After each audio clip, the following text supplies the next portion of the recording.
Bharatiya Janata party जिंदाबाद। Bharatiya Janata party जिंदाबाद। आज इस अवसर पर हमारे भारतीय जनता पार्टी के वैसे नेतृत्वकर्ता जिन्होंने देश को ही नहीं पूरे विश्व को नेतृत्व दिया, और मैं कह सकता हूं एक प्रधान सेवक के रूप में जिस प्रकार से उन्होंने सेवा की है वो हमारे कालखंड के सभी कार्यकर्ताओं के लिए प्रेरणादायी हैं। ऐसे अपने यशस्वी प्रधानमंत्री, विश्व के लोकप्रिय नेता श्री नरेंद्र मोदी जी का मैं सबसे प्रथम अभिवादन करता हूं कि 140 करोड़ जनता आपके इस सेवा भाव से हमेशा आपका अभिनंदन करना चाहती है। हमारे बीच में भारतीय जनता पार्टी के पूर्व के राष्ट्रीय अध्यक्ष, वर्तमान में भारत सरकार के रक्षा मंत्री आदरणीय श्री राजनाथ सिंह जी, भारतीय जनता पार्टी के पूर्व के अध्यक्ष और हमारे गृह मंत्री आदरणीय श्री अमित शाह जी, और मैं जिस शख्सियत को सबसे पहले आज के इस अवसर पर जरूर प्रणाम करना चाहता हूं और नमन करता हूं, अभिनंदन करता हूं, अपने निवर्तमान अध्यक्ष और भारत सरकार के केंद्रीय स्वास्थ्य मंत्री आदरणीय जेपी नड्डा जी को, हमारे पूर्व राष्ट्रीय अध्यक्ष और देश में सड़क परिवहन और राज्य मार्ग मंत्री के रूप में अपना अलग छवि बनाने वाले आदरणीय नितिन गडकरी जी, भारतीय जनता पार्टी के सभी संसदीय बोर्ड के सदस्यगण, राष्ट्रीय संगठन महामंत्री BL संतोष जी, और जिन्होंने इस पूरी चुनाव प्रक्रिया को और हम कह सकते इस संगठन पर्व को नेतृत्व दिया, वैसे अपने के लक्ष्मण जी, सभी राज्यों के माननीय मुख्यमंत्रीगण, हमारे सभी केंद्रीय मंत्रीगण, माननीय उप मुख्यमंत्रीगण, भारतीय जनता पार्टी के सभी राष्ट्रीय पदाधिकारीगण, सभी प्रदेशों से आए हुए हमारे माननीय प्रदेश अध्यक्षगण, माननीय संगठन महामंत्रीगण और हमारे सभी इस राष्ट्रीय परिषद के जो हमारे नुमाइंदे प्रतिनिधि यहाँ उपस्थित हुए हैं, मैं उन सभी का अभिनंदन करता हूँ और साथ ही साथ देश भर के सभी कार्यकर्ताओं को और यहाँ पर उपस्थित सभी कार्यकर्ता भाइयों को भी बहुत बहुत अभिनंदन और धन्यवाद करता हूँ। आज मैं सर्वप्रथम हृदय की गहराइयों से आप सबका आभार व्यक्त करता हूं जो हमारे मंच पर शीर्ष पर बैठे हैं, हमारा शीर्ष नेतृत्व और यहां पर बैठा हुआ पार्टी का वैसा नेतृत्व जिसने हर बूथ तक भाजपा के विस्तार में योगदान दिया है। आपने मुझ जैसे सामान्य कार्यकर्ता को पार्टी का इस सर्वोच्च पद तक पहुंचाने का अवसर दिया है, मैं इसके लिए आप सभी को प्रणाम करता हूं।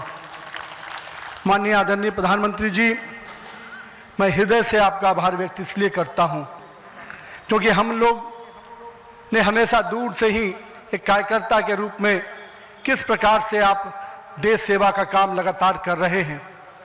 हमने हमेशा देखा कि जब पहली बार मैं गुजरात के आनंद में आपके साथ एक कार्यक्रम में शिरकत किया था, मुझे याद है मैं उस समय राष्ट्रीय महामंत्री था और मैंने कहा जब आपको उस समय सद्भावना मिशन के कार्यक्रम में एक एक व्यक्ति को सुनते देखा और जब कार्यक्रम की समाप्ति के बाद आपने अपना ग्रीन रूम में हम लोग से जब बातचीत किया तो किस भाव से वो इतने बड़ी संख्या में गुजरात के लोग आते क्यों हैं, आपने हम वहां पर बैठे हुए लोगों को समझाया कि ये व्यक्ति, ये जो इतने लोग आते हैं, ये केवल हमसे गुजरात की जो भावना जुड़ी है, जो विकास की भावना गुजरात को हमने अपने साथ जोड़ा है, इसके कारण इतने लोग आते हैं।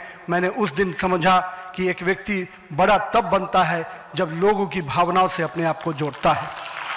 मैं इसके लिए आज आपका इसलिए भी अभिनंदन करता हूं क्योंकि आपके कार्यकाल में मैंने देखा कि जो भाजपा की सोच रही है सर्वव्यापी और सर्वस्पर्शी, आपने उस सोच के साथ काम किया। आपने जो मूल मंत्र दिया, सबका साथ, सबका विकास, सबका विश्वास, सबका प्रयास, आज देश का हर पूरा जनमानस उसके साथ अपने आप को जोड़कर देख रहा है।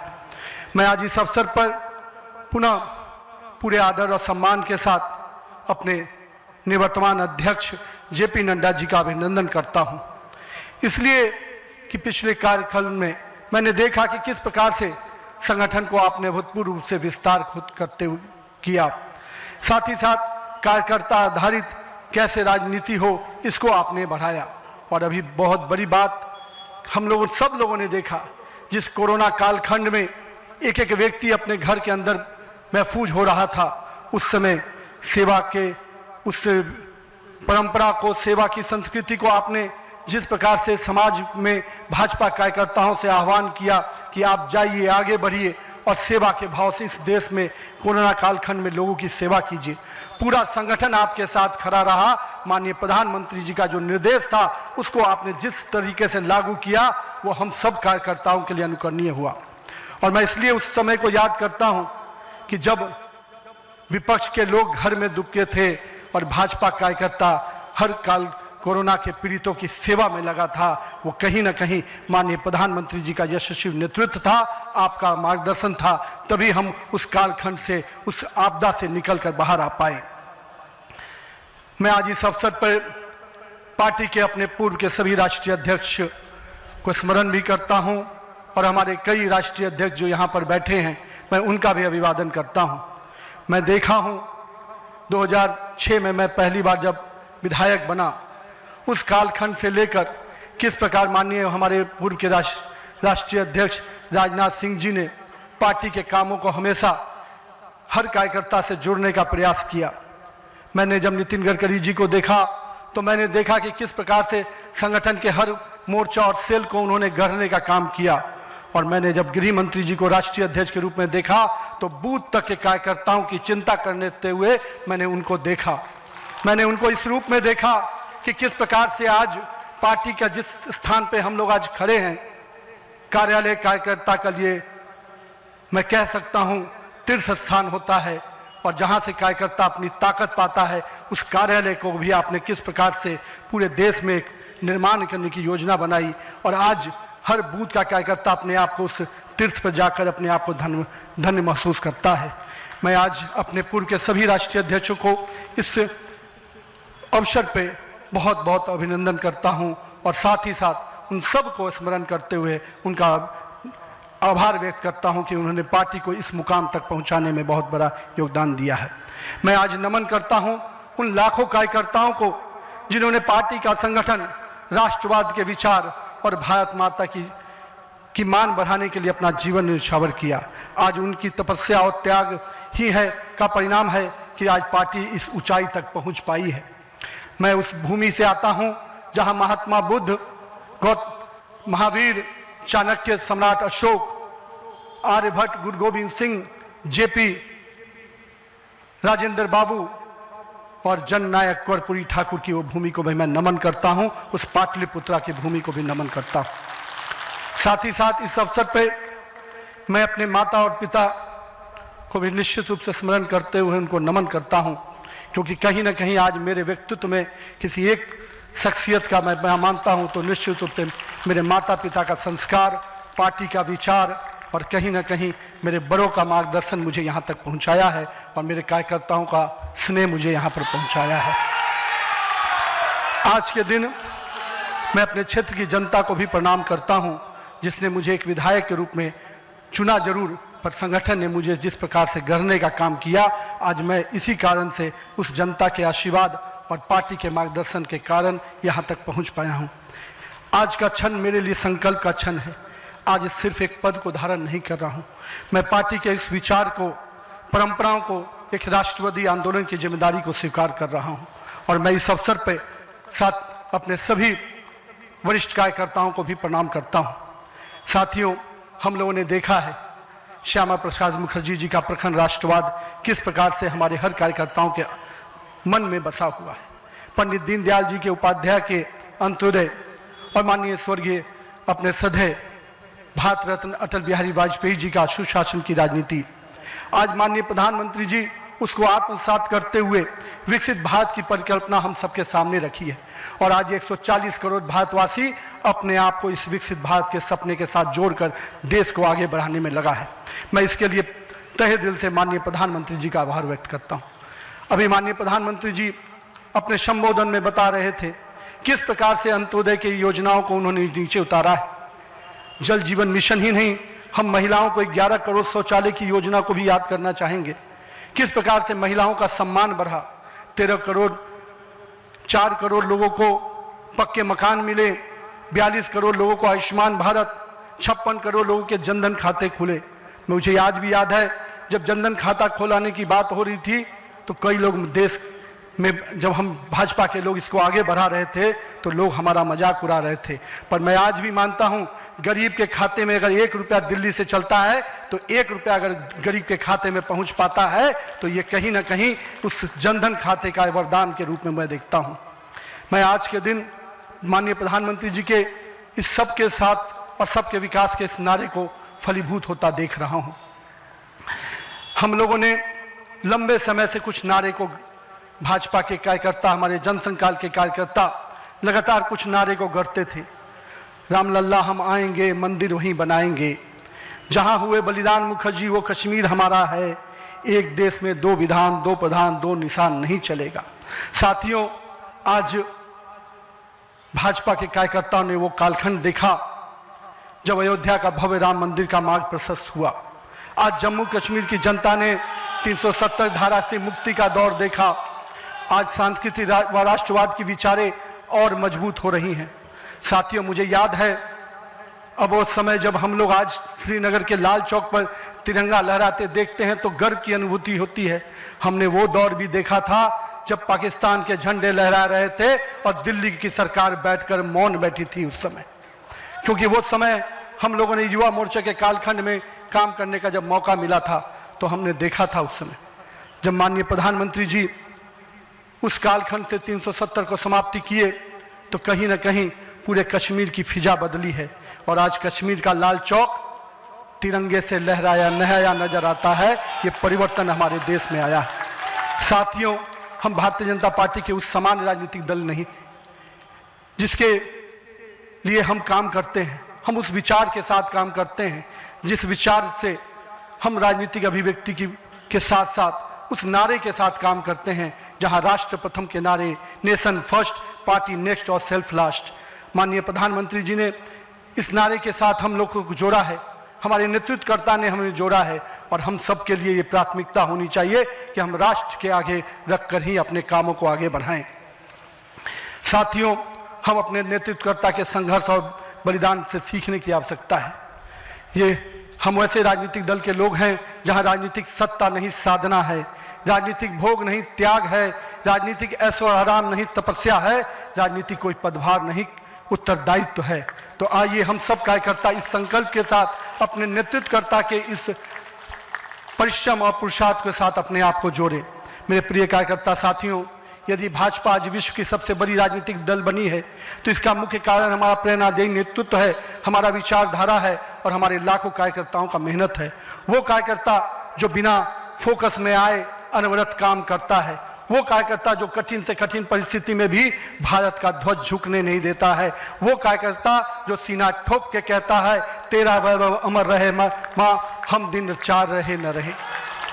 आइए इस भारत की कल्पना को जो माननीय प्रधानमंत्री नरेंद्र मोदी के नेतृत्व में लगातार हम आगे बढ़ रहे हैं, आज हम भी उस परिकल्पना के साथ अपने आप को जोड़ें। हमारे नेताओं कार्यकर्ताओं का परिश्रम ही है जो आज हम यहाँ तक पहुँचे हैं, लेकिन वर्तमान पीढ़ी को भी अपने हिस्से का त्याग, तपस्या और पुरुषार्थ करना होगा, क्योंकि विकसित भारत के अगर संकल्प को सिद्धि तक पहुँचाना है, एक ऐसा भारत जहाँ समृद्धि भी हो, सशक्त भी हो, समरस भी हो, आत्मनिर्भर भी हो, तो हमारे कालखंड के कार्यकर्ताओं को भी अपने हिस्से का पुरुषार्थ, त्याग और तपस्या करना पड़ेगा। साथियों, हमारे प्रधानमंत्री जी ने हमेशा अलग अलग समूहों की बात की। अमृतकाल के लिए 4 समूहों की जो बात की उसमें युवा, महिला, किसान और गरीब है। हमें अब इन नई पहचानों के साथ आगे बढ़ना है, तभी हम आधुनिक, प्रगतिशील और विकसित भारत की कल्पना को साकार कर पाएंगे। आज 15 अगस्त 2024 के दिन जब माननीय प्रधानमंत्री जी ने आज भी उसकी चर्चा की और 15 अगस्त 2024 को जब लाल किले की प्राचीर से माननीय प्रधानमंत्री जी ने युवाओं को सार्वजनिक जीवन में आने का आह्वान किया, तो मैं देश के युवाओं से कहना चाहूँगा, राजनीति से दूरी समाधान नहीं, सक्रिय भागीदारी ही समाधान है। आइए एक सकारात्मक राजनीति के लिए युवाओं को आगे आने की आवश्यकता है। लेकिन साथ ही साथ मैं युवा साथियों से कहूँगा, मेरे भाइयों, राजनीति शॉर्टकट नहीं है, राजनीति 100 मीटर का रेस नहीं है, राजनीति लॉन्ग मैराथन है जहां स्पीड का नहीं स्टेमिना का टेस्ट होगा। तो आइए राजनीति के इस पिच पर हम अपनी जड़ों को मजबूत कर कर काम करें। और भारतीय जनता पार्टी का वॉच टावर तो बहुत स्ट्रांग होता है मित्रों, इसलिए आप अपने बूथ में निरंतर रूप से काम करते रहिए, अपने मंडल में काम करते रहिए। भाजपा का वॉच टावर, भाजपा का केंद्रीय नेतृत्व इतना मजबूती तरीके से हर पारी से नजर रखता है, कहीं ना कहीं आपको भी उस मुकाम तक पहुंचाएगा। साथियों, आज जब भारतीय जनता पार्टी के कार्यकर्ता माननीय प्रधानमंत्री जी अभी हम सबको बता रहे थे कि किस प्रकार से पंचायत से पार्लियामेंट तक का सफर के लिए हर एक कार्यकर्ता लगे, हम आज इस अवसर पर जहां केरल, महाराष्ट्र, गोवा और अरुणाचल प्रदेश के स्थानीय निकाय में हुई शानदार जीत के लिए अपने सभी कार्यकर्ताओं को और उस क्षेत्र की जनता का भी आभार व्यक्त करते हैं। लेकिन मित्रों, अगर पंचायत से पार्लियामेंट का सफर तय करना है और लगातार हर जगह पर भारतीय जनता पार्टी का परचम लहराना है तो हमको अपने समय के लिए पूरा मेहनत और परिश्रम की पराकाष्ठा करनी होगी। चूंकि अगर 2047 का विकसित भारत बनाना है तो हमको भी अपने पूरे मेहनत और परिश्रम के साथ उसमें जुड़ना होगा। साथियों, हाल में हमने देखा किस प्रकार से तमिलनाडु के एक पहाड़ी के पवित्र कार्तिकेय दीपम को रोकने का प्रयास विपक्षी दलों के द्वारा किया गया। यह नहीं है किसी रोकने के लिए विपक्ष के लोगों ने साजिश नहीं की। हमें याद है, हम लोग अभी हाल में देख रहे थे किस प्रकार से न्यायाधीश के विरुद्ध भी महाभियोग लाने का प्रयास किया गया। आज हम जब सोमनाथ की बात करते हैं और स्वाभिमान पर्व मनाने की प्रयास करते हैं तो विपक्षी दलों के लोगों को तकलीफ होती है। हमारा मानना है कि इस तरह की परंपराओं को रोकने वाली ताकतों को परास्त करने की आवश्यकता है। राम सेतु के अस्तित्व को नकारने वाले कार्तिकेय दीपम का विरोध करने वाली ताकतों को भारत की राजनीति में अब कोई स्थान नहीं मिल सकता, ऐसा हमें प्रयास करना है। साथियों, अगले कुछ महीने में तमिलनाडु, असम, बंगाल, केरल और पुडुचेरी में चुनाव होने जा रहा है और वहां की डेमोग्राफी की पूरी चर्चा हो रही है। किस प्रकार से बदले हुए डेमोग्राफी में वहां चीजें बदल रही हैं और हमारे लिए अपने आप में एक चुनौती है। लेकिन हम पूरी तरह से आश्वस्त हैं कि भाजपा का कार्यकर्ता अपने संघर्ष और परिश्रम के बल पर इन 5 राज्यों में सशक्त भाजपा का नेतृत्व प्रदान करने जाएगा। और हम हमेशा विश्वास करते हैं कि हमें अपनी आस्थाओं के केंद्र के लिए और सनातन परंपराओं को केंद्र को बचाने की लड़ाई अगर लड़नी है तो निश्चित रूप से अपने देश को सुरक्षित रखने की लड़ाई लड़नी है तो इन 5 राज्यों में हमें एक मजबूत ताकत बन के आना है। आज हमारे राष्ट्र की चेतना का उद्घोष का समय वंदे मातरम का 150वीं वर्षगांठ मना रहे हैं। वंदे मातरम का स्मरण आते ही मन में ऊर्जा और उत्साह बढ़ जाता है। हमें पूरा ध्यान में है कि एक एक व्यक्ति जब वंदे मातरम का जय घोष करता है तो उसके अंदर से जो ऊर्जा आती है वही ऊर्जा इस देश को आगे बढ़ाने में काम आती है। तो आइए हम सबको मिलकर 150वीं वर्षगांठ को हर जन जन तक पहुंचाएं, हर युवा तक पहुंचाएं, हर महिला तक पहुंचाएं, क्योंकि वंदे मातरम हमारे अंदर का वो विश्वास है जो इस देश के विकास के साथ जुड़ेगा। सत्ता को सेवा का माध्यम बनाते हुए माननीय प्रधानमंत्री जी ने पिछले 25 वर्षों में जिस प्रकार से सरकार के मुखिया के रूप में गुजरात में और अब देश के प्रधानमंत्री के रूप में भारत के विकास में लगातार अब काम कर रहे हैं, निश्चित रूप से आपका प्रेरणादायी नेतृत्व हम जैसे नए कार्यकर्ताओं के लिए, हम जैसे पार्टी के कार्यकर्ताओं के लिए एक मापदंड है जिसको हम लोग निश्चित रूप से आपसे सीखते हैं। और मैं तो कहूँगा कि जिस सुशासन को मॉडल को आपने पूरे देश और विश्व में स्थापित किया है, अन्य सभी राज्य सरकारों को भी उस मॉडल के साथ काम करना चाहिए, तभी हम विकास के सही मापदंड को अंतिम व्यक्ति तक पहुंचा पाएंगे। आइए हम सब मिलकर विकसित भारत के संकल्प को पूरा करने की भागीदारी सुनिश्चित करें। एक शक्तिशाली गतिमान संगठन के साथ राष्ट्र निर्माण की इस यात्रा को नई ऊंचाइयों तक लेके चले।